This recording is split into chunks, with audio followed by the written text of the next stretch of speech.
है त्रिशूल यात्रा आ रही है वहाँ से।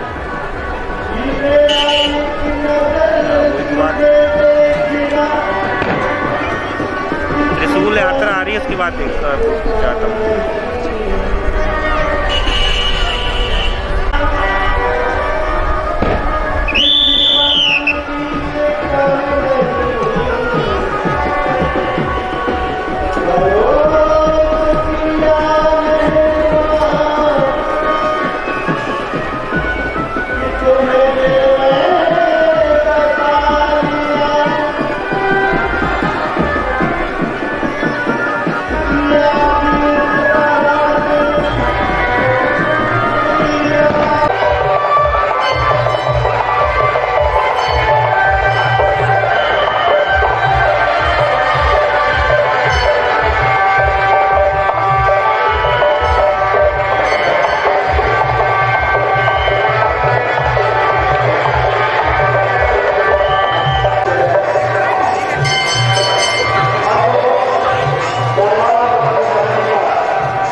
जो नवीन दूधानी जी हैं, ये हमारे नगर के पूर्व नगर पालिका के अध्यक्ष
धर्मशाला के लिए कमरे का अलाउंस और हो चुका है।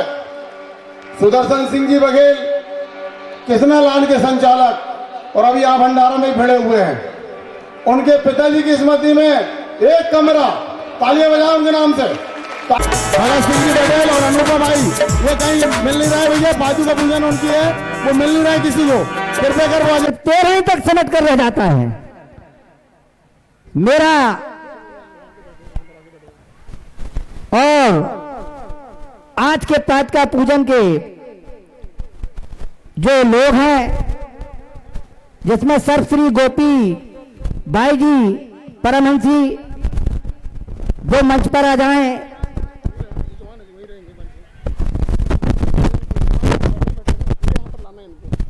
हाँ, ये पंडाल की जो गैलरी है यहाँ निकट रहे ताकि नागै कंकणिने नगेन गृहिणे नाथाय शेयन्नतिः मानापनोदन विनोदन ते गिरीशे भाषेव संकुचितयो रुचितन्तदिन्दोः भेत्तुं भवानि शचितं दुरितं भवानि नम्री भवानी घनमंग्री सरोजयोस्ते विश्वसर्ग विसर्गादि नवलक्षण लक्षितं श्रीकृष्णाख्यं परं धाम जगद्धाम नमामि तत्। ओम नमः परमहंसास्वादित चरणकमल चिन्मकरंदाय भक्तजनमानस निवासाय श्रीरामचंद्राय वागीशायस्य वदने लक्ष्मीर्यस्य च वक्षसि यस्यास्ते हृदये संवित् तं नृसिंहमहं भजे।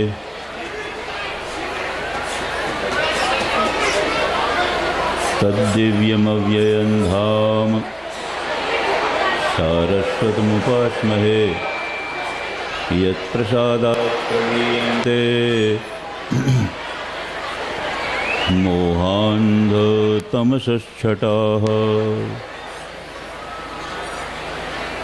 इति दुरितविरामः कीर्तिकान्ताभिरामः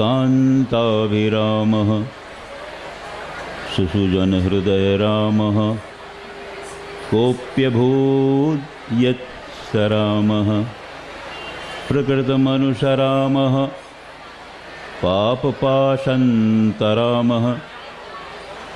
सुकृतभुवि चरामः तस्य नाम स्मरामः। श्री राम जय राम जय जय राम।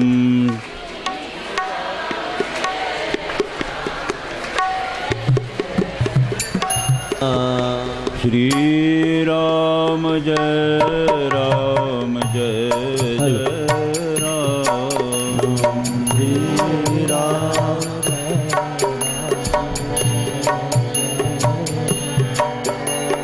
श्री राम राम जय राम जय जय राम। श्री राम जय राम जय जय राम। श्री राम जय राम जय जय राम। श्री राम जय राम जय जय राम।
शंकराचार्य भगवान की, ज्योतिष पीठाधीश्वर महाराज की जय हो, द्वारका शारदा पीठाधीश्वर महाराज की जय हो, जगदम्बा महारानी की जय हो, श्री गुरु रत्नेश्वर भगवान की हर हर महादेव।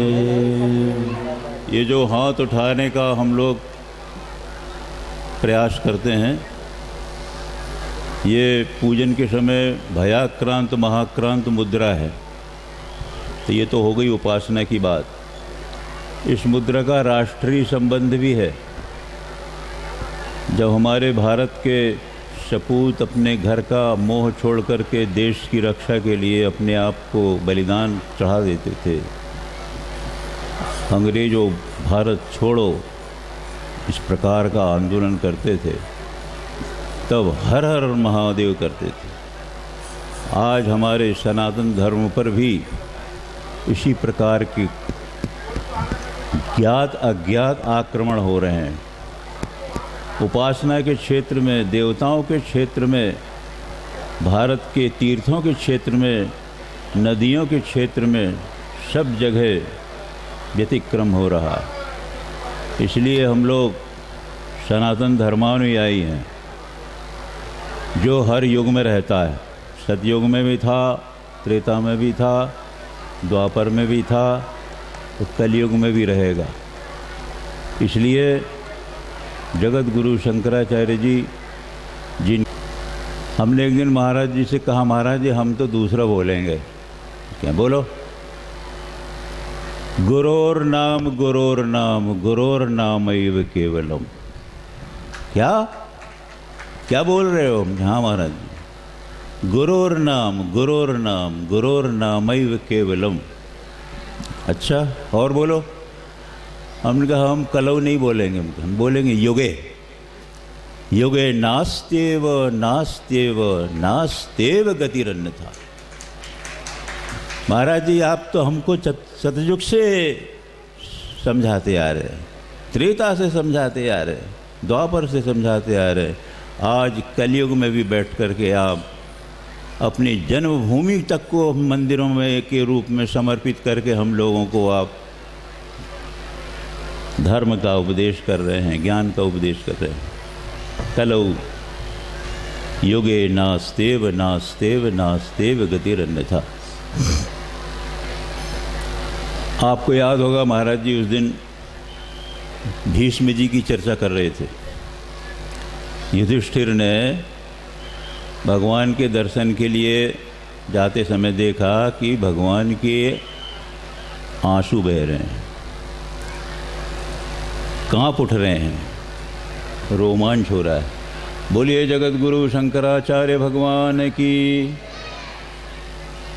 हम लोगों के बीच में पूज्य स्वामी जी पधार गए हैं।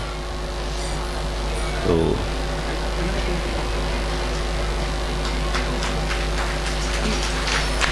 ज्योतिष पीठाधीश्वर महाराज की, द्वारका शारदा पीठाधीश्वर महाराज की, गुरु रत्नेश्वर भगवान की हर हर महादेव। हमारे स्वामी जी वाराणसी में भी इसी अलख को जगा करके, कष्टों की परवाह न करके लोगों की आंख खोलने की चेष्टा कर रहे हैं। कई मंदिर वहाँ उजाड़ दिए गए हैं रास्ते के नाम पर। इन सब चीज़ों को स्वामी जी अपने साथियों के साथ महाराज जी का नाम लेकर के सब काम कर रहे हैं। इस तरह से आज सनातन धर्मी इन प्रगतिवादी हिंदुओं से टक्कर ले रहे हैं, ये आप लोगों को समझना आवश्यक है। तो महाराज युधिष्ठिर जी ने देखा कि इनके तो रोमांच हो रहा है, रह रह के कांप रहे हैं, आंसू बह रहे हैं, क्या है ये। तो एक कवि ने बड़ा इस विषय में वर्णन किया है। उस कवि को महाभगवान में एक विशेष चीज़ दिखाई दी, वो हम आपको बताने का लोभ रखे हुए हैं। स्खलन नयन वारिभिर विरचिताभिषेक श्रिये त्वरा भरतांगतः कवलितात्मविस्फूर्तये निशात शरशायिनासुरसरित्सुतेन स्मृतेः शपद्यवशवर्ष्मणे भगवतः कृपायै नमः। वक्ता लोग कहते हैं भगवान की कृपा जब होगी तो भगवान की कृपा एक व्यक्ति हो गई, इकाई हो गई। तो भगवान की कृपा क्या है, उसको इस कवि ने बड़ी उत्प्रेक्षा से बताया। कहा जिस समय युधिष्ठिर ने भगवान के नेत्रों से आंसू देखा तो उसको ऐसा लग रहे थे कि भगवत कृपा चिंतन जिसका कर रहे हैं उस भक्त का अभिषेक कर रही है। स्खलन्नयन वारिभिर विरचिताभिषेक श्रिये। और जैसे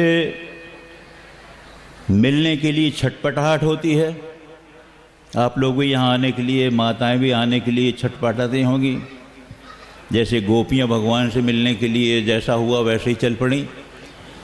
तो वो कंपन रह रह करके भगवान कृष्ण में हो रहा था और वो युधिष्ठिर ने देखा।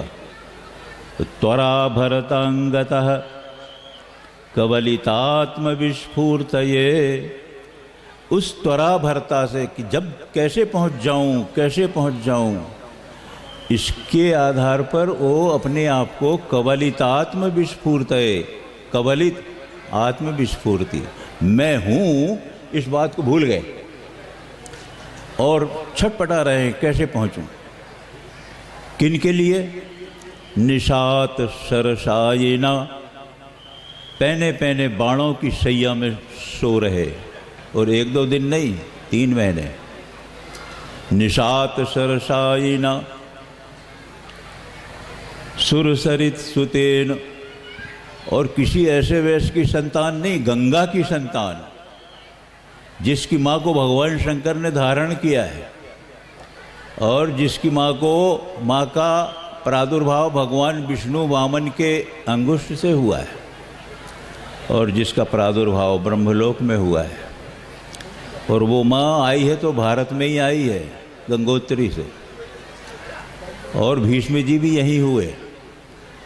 तो त्वरा भरतांगतः भा हिमगिरि प्रस्यन्ति मंदाकिनी धारातोप्यति शीतलातिमसृण चान्द्रान्मयूखादपि वाञ्छातोप्यति विस्तृता विषयिणां स्वान्तादप्यति निर्मला मयि कृपा दृष्टिस्तवास्तां गुरो। दृष्टिस्मयी तवास्तां प्रभो, हे प्रभु, हे गुरु जी। मुक्तेरप्यति दुर्लभा, आपकी जो कृपा है ना वो मोक्ष से भी दुर्लभ है। कहा है भगवान मुक्ति तो दे देंगे परंतु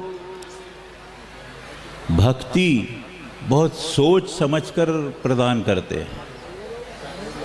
मुक्ति दे देंगे, इसलिए भागवत जी के महात्म्य में आया है कि मुक्ति को भक्ति की दासी बना के भेजा और भक्ति को ज्ञान और वैराग्य पुत्र रूप में दिया। तो भक्ति का इतना महत्व। भक्ति माने क्या होता है? भजनम, और भजन क्या होता है? सेवा। भज सेवायम धातु से भाव में इक्तिन प्रत्यय हुआ है, तब बना है भक्ति। तो भगवान जो हैं वो भक्ति देते हैं, पर कब? बहुत देख करके, सोच समझ करके। मुक्ति दे देंगे। कल हमने कहा था जय विजय को 4 मोक्ष मिले हुए थे। सालोक के मोक्ष मिला था, माने भगवान के वैकुंठ में थे। सामीप्य मोक्ष मिला था, भगवान विष्णु के भवन में रक्षक थे। और सारूप्य मोक्ष मिला था, 4 भुजाएं थी उन लोगों की भी, विष्णु जैसे थे, तो सारूप्य मोक्ष भी मिला था। और सारथी ऐश्वर्य संपन्न थे, परंतु पतन हो गया और 3 जन्मों तक पतन हुआ। और ऐसा पतन हुआ, हिरण्यकशिपु हिरण्याक्ष बने, रावण कुंभकर्ण बने, शिशुपाल दंतवक्र बने। भगवान ने उनका 3 अवतार लेकर के जब मोक्ष किया, तब फिर से वहीं जा गए, अपने रूप में आए, परंतु वही रूप रहा। इस प्रकार से जो एकत्व मोक्ष है वो भगवान बड़ी मुश्किल से देते हैं। और वो एकत्व मोक्ष क्या है? भक्ति का ही परिणाम है। और भक्ति का परिणाम ज्ञान के आश्रय से मिलता है, और उसका सहयोगी होता है वैराग्य। वैराग्य क्या कहलाता है? विषयों में, संसार के विषयों में आकर्षण न होना, मन का न लगना। तो इसलिए कहा मुक्तेरप्यति दुर्लभा। और हिमगिरि प्रस्यन्ति मंदाकिनी धारा तोप्यति शीतला। हिमगिरी से प्रवाहित होने वाली मंदाकिनी गंगा, उनकी धारा से भी अत्यधिक शीतल, शांति देने वाली। और अतिमसृणा चांद्रान मयूखादपि, चंद्रमा की किरणों से भी अत्यधिक कोमल। और वांछातोप्यति विस्तृता विषयिणाम, जो रूप रस गंध स्पर्श आदि विषय में रत रहते हैं, रूप देखने में, गंध सूंघने में, स्वाद लेने में, स्पर्श करने में, शब्द बोलने में, इन 5 विषयों में जो आसक्त रहते हैं, ऐसे विषयी संसारी लोगों की वांछा। महाराज जी के पास कई आते हैं, महाराज जी मेरा लड़का गुम गया है, बताओ। एक आता है, महाराज जी मेरी जो लड़की है वो मेरा कहना नहीं मानती, उसे समझाओ। एक आके कहता है मेरा लड़का और लड़की दोनों फेरेंट हो रहे हैं, अब मैं क्या करूं, समझाओ। जब चले जाते हैं तो हम लोगों से स्वामी जी के सामने बड़े उससे बोलते हैं, देखो भाई हमने अब यही बताने के लिए संन्यास लिया है। तो वांछा तो प्यति विस्तृता, विषयी लोगों की कामनाओं से भी अत्यधिक विस्तृत आपकी जो कृपा है, जो हृदय में स्थित भावना है उनसे भी अत्यधिक निर्मल आपकी जो कृपा है, वो मुझे दो। दे रहे हैं कि नहीं दे रहे हैं? हमने नहीं कहा है, वो अपने आप दे रहे हैं। पर हम ये समझें कि इनकी कृपा ऐसी वैसी नहीं है, इनकी कृपा का मूल्य नहीं किया जा सकता। ये देख भी देंगे यदि गुरु की दृष्टि से भी पालन होता है, गुरु के शब्दों से भी पालन होता है, गुरु के स्पर्श से भी पालन होता है, गुरु के मन से चिंतन करने से भी पालन होता है। इसलिए सज्जनों, हम लोग बड़े दुर्लभ तत्वों को प्राप्त करने के लिए यहाँ आए हैं। इसलिए आप सभी लोग उनकी वाणी को, एक एक शब्द को अपने हृदय में, क्या आप टाइपराइटर से या जो आजकल मशीन निकली हुई है उनसे होड़ नहीं ले सकते? वो तो जड़ मशीन है। आपका हृदय तो चैतन्य है, उसको दर्ज कर लो। वैसा करते हैं आप? अरे भैया तूने हमको ऐसी बात कह दिया है जो मेरे हृदय में चुभ गई है, भूलती नहीं है। ऐसे यहाँ भी बोलो ना कि गुरुजी आपने ऐसा बता दिए हो कि भूलता नहीं है हमको, ऐसा बता दो यदि, तो क्या हो जाए, श्रोतापन सार्थक हो जाएगा। अस्तु, कथा प्रसंग चल रहा था। ध्रुव जी का आख्यान गुरु जी ने आपको सुनाया था। ध्रुव जी के वंश में आगे राजा बैन आए। उनको मालूम हो गया कि राजा ईश्वर होता है। पता नहीं कौन सा उनके मन में संस्कार रहा, अपने आप को ईश्वर मानने लगे। तो प्रजा पर उनका कठोर अनुशासन, किसी से कोई सौहार्दपूर्ण व्यवहार नहीं। ऋषि महर्षि उनकी प्रार्थना के लिए जाएं तो उनका अपमान करना, ऐसी ये सब चीज़ें होने लगीं। इसका परिणाम यह हुआ कि ऋषियों की हुंकार से उसका जो एक अभिमान था, क्योंकि अभिमान आदमी को नष्ट कर देता है। राजा ईश्वर का अंश होता है, ये बात सही है, परंतु मैं राजा हूँ, मैं ब्राह्मण हूँ, मैं क्षत्रिय हूँ, ये जो जाति का अभिमान है ये नष्ट कर देता है। इसलिए उन महर्षियों ने जो हुंकार किया,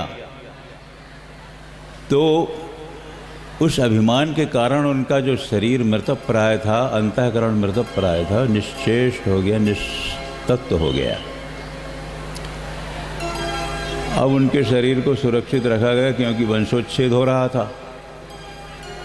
फिर उनका बाहु का मर्दन किया गया, तो दक्षिण बाहु से पृथु और वाम बाहु से उनकी शक्ति अर्ची प्रकट हुई। पृथु ने राज्य शासन चलाया और पृथ्वी जो अत्यंत उबड़ खाबड़ थी उसको समतल बनाने की प्रयास किया, और नगर, ग्राम, पुर इत्यादि इस तरह की जो नगरों की बस्ती होती है उसको बसाया।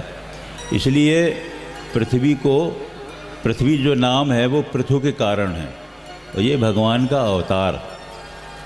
पृथु ने फिर प्रजाओं की रक्षा के लिए प्रयास शुरू किए, तो उस समय पूर्वकृत राजाओं के उससे पृथ्वी से अन्न उत्पन्न नहीं होता था।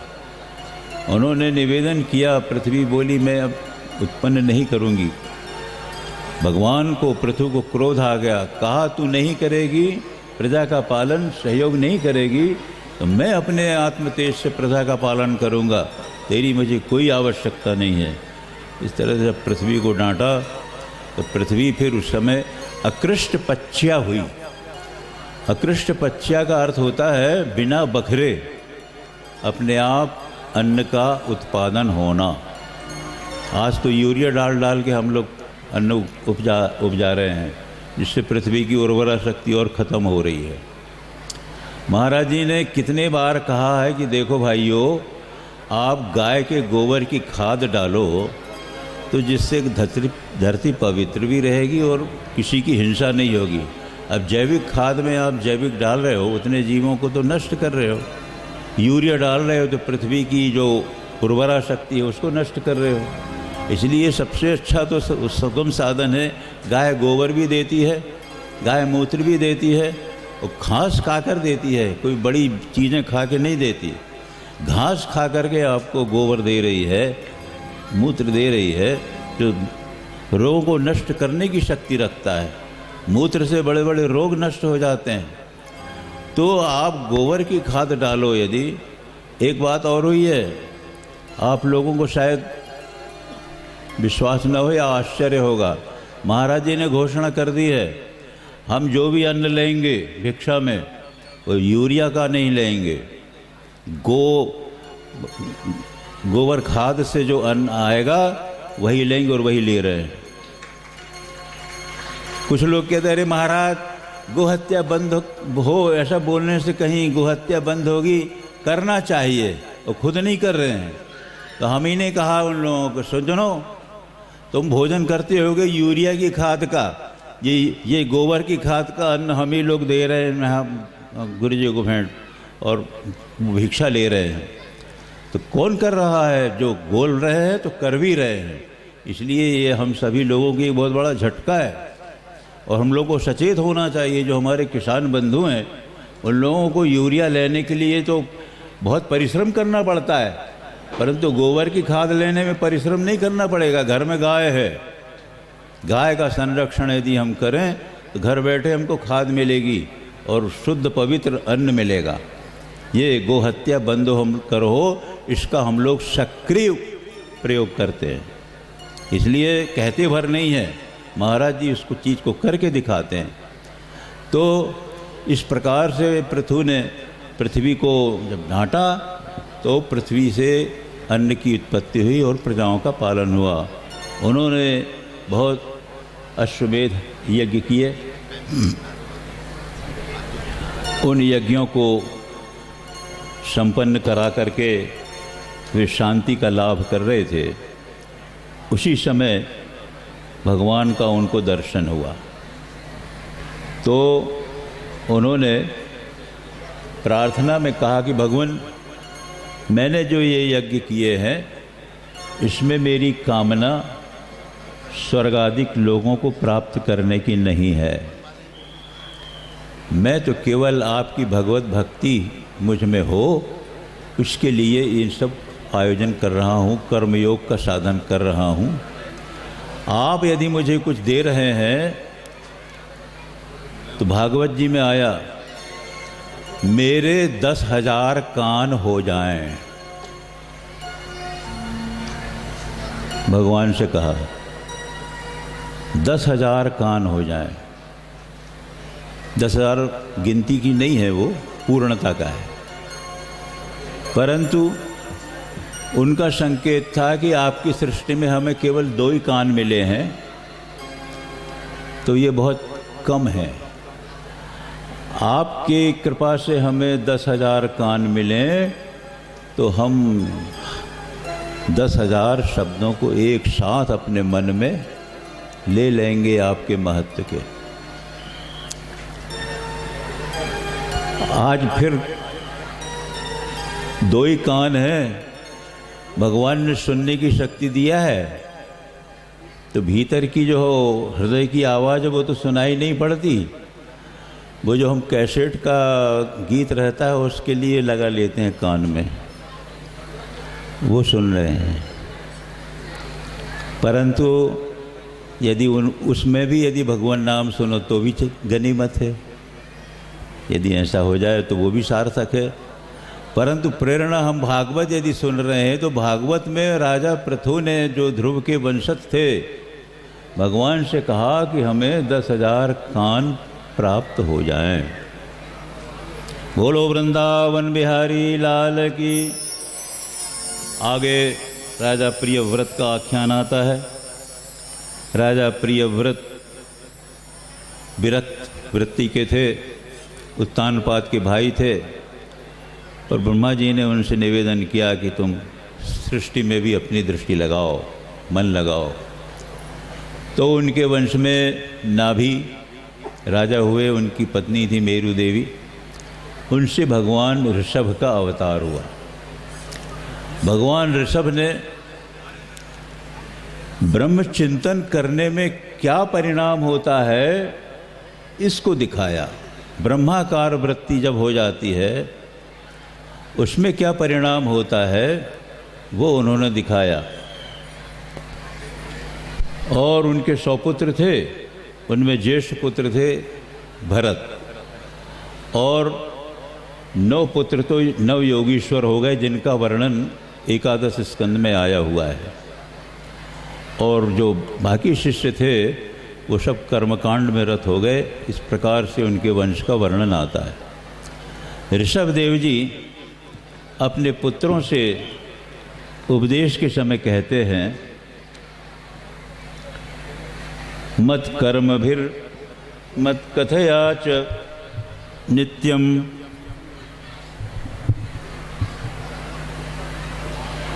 मत कर्म कथया च नित्यम महद्देव संगात गुण कीर्तनान में। मेरे कर्मों का और मेरी कथा का नित्य ही सज्जनों के साथ चर्चा करते हुए आप सभी लोग आत्मचिंतन में रत हो। इस तरह का उपदेश उन्होंने बहुत विस्तृत किया है। आगे उन्होंने कहा, जो बड़ा प्रसिद्ध श्लोक है, गुरुर्न सत्स्यात् स्वजनो न सत्स्यात् पिता न सस्यात् जननी न सा स्यात् दैवन्न तत्स्यात् न पतिश्च तत्स्यात् न मोक्षयेद यः समुपेत मृत्युम। हम लोग सांसारिक रिश्ता बना लेते हैं। महाराज जी कहते हैं जितने सांसारिक रिश्ते बनाओ वो समझ लो अपने बंधन बन रहे हैं। परंतु ऋषभदेव जी कहते हैं कि जो गुरु रूप है उनके पास जाने पर यदि हमको हमारे जन्म मरण रूप बंधन से मुक्ति का अनुभव न हुआ तो वो गुरु नहीं है। और स्वजनों न सस्यात्, हमारे बंधु बांधव जो होते हैं उनके पास बैठने उठने से यदि भगवत चर्चा के द्वारा हमको अपने जीवन का जन्म मृत्यु का ज्ञान नहीं हुआ और उससे छुटकारा नहीं मिला तो ये भी किसी काम के नहीं है। और पिता न सस्यात् जननी न सा स्यात्, पिता जो हमको जन्म देता है, महाराज ये स्थूल शरीर जन्म हुआ है, पिता उसका जन्मदायक है।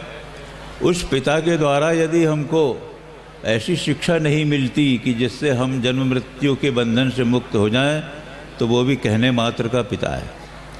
ऐसे ही माँ भी यदि बच्चे को जन्म देकर के यदि उसको अच्छी शिक्षा नहीं देती तो वो माँ केवल जन्म देने वाली मात्र है।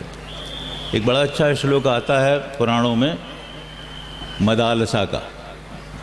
मदालसा अपने बच्चों को लोरी सुनाते समय, पालने में झुलाते समय, आज की लोरी तो माताएं जानती होंगी कैसी होती है मालूम नहीं, परंतु वो माता कहती थी शुद्धोसी बुद्धोसी निरंजनोसी संसार माया परिवर्जितोसी संसार स्वप्नम त्यज मोह निद्राम मदालसा वाक्यमवेहि पुत्र। माँ कह रही है, भारत की राजरानी थी, चक्रवर्ती सम्राट की पत्नी थी, वो पालकी में झुलाते समय अपने बच्चों को कहती है शुद्धोसी, अरे तू शुद्ध है अशुद्ध नहीं है। बुद्धोसी, तू बुद्ध है तू अज्ञानग्रस्त नहीं है। संसार माया परिवर्जितोसी, संसार की माया से रहित है, तुझ पे कोई माया नहीं है। और संसार स्वप्नम त्यज मोह निद्राम, क्या सो रहा है तू, संसार रूपी स्वप्न को त्याग और मोह रूपी निद्रा को छोड़, मेरे वाक्य को सुन ले और उठ जा। माँ है ये माँ। सज्जनों, ये हमारा भारतवर्ष है, इसलिए हम इसको भारत माता बोलते हैं। जो जगत जननी है वो भारत माता है। उसमें ऐसी माताएं हुई हैं राजघरानों में वैभव में रहते हुए भी अपने बच्चों को इस प्रकार से ज्ञान देती हैं। तो वो माँ तब हो जाएगी तब केवल जो अपने पुत्र को ज्ञान का उपदेश दे करके मुक्त करने का प्रयास करेगी। और आगे दैवन्न तत्स्यात्, भाग्य भी कैसा, जिस भाग्य से हमको अभी कह रहे हैं, जैसे महाराज के भाग्योदयन बहुजन्म समर्जितेन सत्संगमम ही लभते। भाग्योदय होने से सत्संग प्राप्त होता है। यदि जिस भाग्योदय में हमको सत्संग नहीं मिला तो भाग्योदय और भी जगह होता है। खूब पैसे धेले आ गए, खूब जमीन जायदाद हो गई, नेताओं के वोट मिल गए, राष्ट्रपति बन गए, परंतु गुरु रंग्रि पद में भगवान गुरु के चरण कमलों में यदि मनश्चेन्न लग्नम, मन नहीं लगा तो कोई काम का नहीं। इस प्रकार से माता, स्वजन, बंधु, भाग्य, ये सब क्यों, जो समुपेत मृत्युम से न मोचयेत, हमारे सामने जो मृत्यु खड़ी है उससे जो हमें न बचाए। आप कहेंगे महाराज क्या बता रहे हो, हम तो बड़े आराम से बैठे हैं, कहाँ मृत्यु सामने है। महाराज जी ने बताया था, हमको रोज भगवान सूर्य की किरणों से 21,600 श्वास मिलती हैं और उन्हीं श्वास को लेकर के हम लोग एक सूर्योदय से दूसरे सूर्योदय तक अपना जीवन बिताते हैं। तो वहाँ क्या हो रहा है, हमारे सामने एक श्वास यदि निकल गई तो वो आएगी क्या? नहीं आएगी। एक श्वास से हमारी मृत्यु हो गई, दूसरी आ गई, दूसरी निकल गई। जब जन्मदिन मनाते हैं, अरे साहब हम तो 50 वर्ष के हो गए, हम तो 100 वर्ष के हो रहे हैं, तो भाई उतने वर्ष तो आपके निकल गए। इस प्रकार से हमको जो हमारी मृत्यु को सामने श्वास जा रही है, उससे जो रक्षा नहीं करता है वो हमारा हितैषी नहीं है। नमोचेद यह समुपेत मृत्युम। मृत्यु की व्याख्या क्या है? भागवत जी में आया है, जहाँ वर्णन हुआ है एकादश स्कंद में, वहाँ आया है मृत्युरत्यंत विस्मृति ही। अत्यंत विस्मरण जहाँ हो जाए उसको मृत्यु कहते हैं। तो ये जो अत्यंत विस्मृति है, ये भी हमारे साथ चलती है। अरे शाम में तो भूल गया, हमें भूल गया, मुझे कोई याद नहीं है, ये विस्मरण शुरू हो गया। और अंतिम में जब ये स्थिति आ जाती है कि हम विस्मरण होकर के शरीर से निकल जाते हैं, तो अगले जन्म में भी पिछले जन्म की याद नहीं रहती। इस प्रकार से हमारे सामने जो मृत्यु है, जन्म और मृत्यु इनका साथ ही में जन्म होता है। श्वास आई माने जन्म हुआ, श्वास निकल गई माने मृत्यु हुई, श्वास आई माने क्रम चलते रहता है और एक सीमा तक चलता है। एक सीमा के बाद अपने आप समाप्त हो जाता है। इसलिए इस जन्म मृत्यु, सूर्योदय से सूर्यास्त तक हम सभी लोगों को इसमें सावधान रहना चाहिए। महाराज जी बताते हैं, एक सर्वसमर्थ राजा ने बड़ा सुंदर बगीचा बनाया। वैदिक कथानक है, ये वैदिक दृष्टांत है। बड़ा सुंदर कथा बताया, बगीचा बनाया, उसमें फुहारे लगवाया, उसने बेल बूटे लगवाया, उसमें कुंज बनवाया इत्यादि, जितने भी उसमें बिजलियों की चकमगाहट सब किया, और उसको एक घेरे से बांध दिया, चार दीवारी से। इसके बाद उसने घोषणा किया कि हमारी प्रजा में से जो भी सूर्योदय से लेकर सूर्यास्त तक राजा को खोज लेगा तो उसे हम ये बगीचा दे देंगे, वैभव दे देंगे। तो सब लोग प्रत्याशी बनकर आ गए। निश्चित समय पर द्वार खोला गया और वो प्रविष्ट हुए। शर्त थी कि सूर्यास्त तक राजा को खोजना। अब लोग चले तो कोई फुलवारी में, तो कोई फुहारे में, कोई कुंज में, इस तरह से व्यस्त होकर के घूमने लगे। किन्हीं किन्हीं लोगों ने, अरे भैया राजा को खोजना है, राजा को खोज लेंगे तो अपना आराम से देखेंगे फिर। अरे बहुत दिन पड़ा है, अभी तो कम से कम देख तो लें, शोभा कम मौका मिलता है। करते करते करते शाम हो गई। उनमें से एक था, उसने भी यही सोचा कि मैं अभी तो राजा को खोजूं। उसने ना किसी फुहारे को देखा, ना किसी कुंज को देखा, वो देखने लगे राजा कहाँ है। राजा को खोजते खोजते वो तो पहुंच गया। जिन खोजा तिन पाइयाँ, पहुंच गया। बाकी जो घूमते रह गए थे, स्वभाव में वो हो रहे थे, उनको द्वारपालों ने बाहर निकाल दिया। ऐसे ही ये हमारा जीवन है। राजा ने हमको जन्म दिया, परब्रह्म परमात्मा ने, जाओ मनुष्य योनि में जाओ, ब्राह्मण बनो, चाहे क्षत्रिय बनो, चाहे वैश्य बनो, चाहे शूद्र बनो, सबको वही अधिकार है राजा को खोजने का। खोजो। अब ब्राह्मण देवता कहीं और फंस गए, चेला चाटी बन जाए। क्षत्रिय बन गया हमारा राज्य बढ़ जाए, वैश्य बन गया हमारे खूब पैसे धेले हो जाएं, शूद्र बोला मेरे को नीचा दिखाते हैं, मैं किससे कम हूँ, तो वो अपने आगे हो गया। ऐसे ऐसे लटकते लटकते सब रह गए।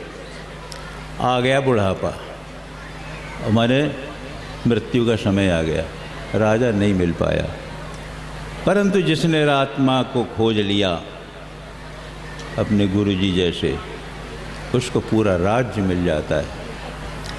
यह है हमारे जीवन का दृष्टांत। वही राजा ऋषभदेव जी ने अपने पुत्रों को समझाया कि देखो, आत्म तत्व साक्षात्कार ही सबसे बड़ा पुरुषार्थ है, और वो मिलता है भक्ति की आश्रय से, और भक्ति के सहायक होते हैं ज्ञान और वैराग्य। उसमें समस्त पुरुषों का अधिकार, समस्त नारियों का अधिकार, समस्त वर्णों का अधिकार। ये हमारा जाति योग है। यहाँ जातिवाद नहीं है, यहाँ व्यक्तिवाद नहीं है। इस प्रकार से ऋषभदेव जी ने बताया। फिर राजा उनके शरीर से जो मलमूत्र आदि निकलते थे, पूरे शरीर की चेष्टा का वर्णन आया है। उससे 10 योजन तक सुगंधी फैलती थी। आज के नव शिक्षक को यदि हम बताएंगे तो कहेंगे ये सब मिथ्या कल्पनाएं हैं, परंतु उनकी स्थूल शरीर की, सूक्ष्म शरीर की और कारण शरीर की इतनी तन्मयता ब्रह्म से हो गई थी कि उनके शरीर का मल भी सुगंधित था। भागवत जी में केवल 2 ही ऐसे पात्र हैं जिनके शरीर की सुगंधि का वर्णन भागवत जी में आया है। पहले तो ऋषभदेव जी का आया कि जिनके शरीर से 10 योजन तक, 10 योजन आज के मान से कई किलोमीटर तक जाती है, वो हम बता नहीं पा रहे हैं कितना होता है, पर कई किलोमीटर हो जाता है, उतनी सुगंधी फैलती थी। और एक पात्र है पूतना। पूतना का जब शरीर दग्ध किया गया तो वहाँ स्पष्ट लिखा है कि उसके शरीर से अगर की गंध, अगरबत्ती बन गया उसका शरीर, अगर की सुगंध फैली। उस बाल रत्न पान करने वाली पूतना के शरीर से केवल 2 ही भागवत जी में वर्णन आए हैं। तो इस प्रकार से ऋषभदेव जी की ब्रह्माकाराकारित वृत्ति से ये कार्य हुआ। और पूतना का ये परिणाम क्यों हुआ? इसलिए कि उसने पाप की अति कर दी थी, और वो अति कहाँ गई? भगवान तक। बच्चों को तो उसने माता बन के मारा, परंतु भगवान को भी मारना चाहा माँ बन के, ये अति हो गई। इस कारण से उसको भी भगवान ने, महाराज जी बड़ा अच्छा सुनाते हैं, भक्तों ने माता यशोदा से पूछा, भैया तुम्हारे कान्हा ने तो पूतना को मारा था तो उसको मातृपद की योग्यता दे दी, तुम्हारे लिए क्या होगा? भगवान से पूछा कि भगवान आपने पूतना को तो माँ का पद दे दिया, अब जो यशोदा है, माता देवकी हैं, इन्हें क्या करेंगे? तो सिर नीचा हो गया। माने उनसे मैं मुक्त नहीं हो सकता। माँ के ऋण से कोई मुक्त नहीं हो सकता, ये आज का युवक समझ ले। माँ के ऋण से कोई मुक्त नहीं हो सकता, पितृ ऋण से मुक्त तो हो सकता है। इसलिए हमारे यहाँ कहा गया है कि जो पुत्र अपने घर से विरक्त होता है, यदि वो पिता के सामने आ जाए या पिता उसके सामने आ जाए, तो उस विरक्त सन्यासी पुत्र को उसका पिता प्रणाम करे, चरण स्पर्श करे। और यदि माँ सामने आ जाए तो वो सन्यासी पुत्र माँ के चरण स्पर्श करे। और यदि उसकी माँ ना हो या माँ हो और सौतेली माँ हो, तो सबसे पहले अपनी सौतेली माँ को प्रणाम करे। भागवत रामायण में है, हम कोई गप नहीं मार रहे हैं। भगवान राम जब वनवास से लौटे तो कैकेयी बहुत खिन्न थी। उन्होंने जाकर के पहले कैकेयी को प्रणाम किया, बाद में अपनी माँ के पास गए और आजीवन कैकेयी को अपने पास रखा। वो भरत जी थे, अपनी कौशल्या माँ के यहाँ। इस प्रकार से ध्रुव ने भी, महाराज जी ने बताया था, ध्रुव ने सबसे पहले सुरुचि को प्रणाम किया, बाद में फिर अपनी माँ सुनीति को प्रणाम किया। ये हमारे यहाँ की भारतीय संस्कृति है। हम कहते भर नहीं हैं कि भारत माता है, उसको मानते भी हैं, उसको चाहते भी हैं। इस प्रकार से आज महाराज जी भी जगत जननी ललिता महात्रिपुर सुंदरी की आराधना में लगे हुए हैं। जगत जननी की आराधना में, जो जगत जननी अपने प्रकाश से सब ब्रह्मांडों को, अनंत कोटि ब्रह्मांड नायिका भगवती, प्रभा पाटलिता अनेक कोटि ब्रह्मांड मंडला, है ना स्वामी जी? प्रभा पाटलिता अनेक कोटि ब्रह्मांडला दिव्य मंगला। ऐसी माँ हमारी है जिनकी आराधना ये कर रहे हैं और आप लोगों को श्री विद्या मंत्र दे रहे हैं। इस प्रकार से ये कार्यक्रम चल रहा है। आज आपको ये प्रसंग हमने संक्षेप में सुनाया। अब हमारे स्वामी जी पधार गए हैं, आगे का कार्यक्रम उनसे आप सुनने का कष्ट करें। श्री राम जय जय राम। श्री राम जय जय राम। बोलो वृंदावन बिहारी लाल की।